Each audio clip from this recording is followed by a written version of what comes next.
South Africa is losing billions of rand due to base erosion and profit shifting by mainly multinational business companies. The government is unable to quantify the losses. The startling evidence was presented by the Treasury, the South African Revenue Services, Reserve Bank, Financial Intelligence, Crime and other agencies before Parliament today. The seriousness of the impact of illicit financial flows from Africa was highlighted by the UN high-level panel chaired by former President Thabo Mbeki. The panel estimated that the continent is losing as much as $50 billion per annum on illicit financial flows. South Africa is a victim of these financial crimes. Massive tax revenues are being lost every year.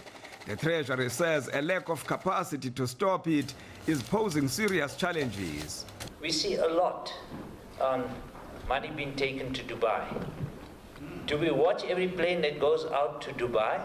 You know, when you go to America, not only, I know that they check for, that you don't do certain bad things, but does someone actually check for cash? Because just talking to our customs colleagues and SARS, they'll tell you, we might be focusing on what comes in, but are we focused on what goes out beyond, obviously, the things that bring harm, your metal detectors and so on. But when paper goes through, what happens? Is somebody watching? Parliament is exploring various legislative measures to deal with loopholes which are currently allowing exploitation by companies and other taxpayers. Lawmakers agree that the present laws and law enforcement agencies are unable to deal with the sophistication of these crimes. Whilst we think that we're dealing with illicit financial flows, in essence we might be just dealing with tax issues. One part of this crisis is the impact of illegal mining as a contributor in the entire stream of illicit financial flows.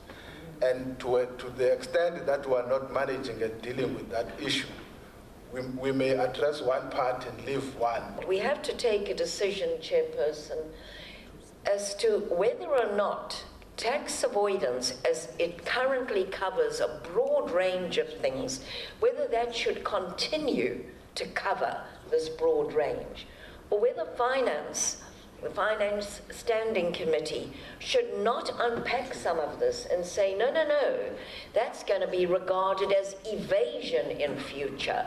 In other words, let's be more specific on how to deal with that, Chair. In the past year alone, SARS Customs Division managed to save 34 billion rands from ghost import companies. After investigations, none of the companies involved in these fraudulent imports could produce proof of the imports they made. Legislators say this might be the tip of the iceberg. Manelisi Tubase, SABC News, Parliament.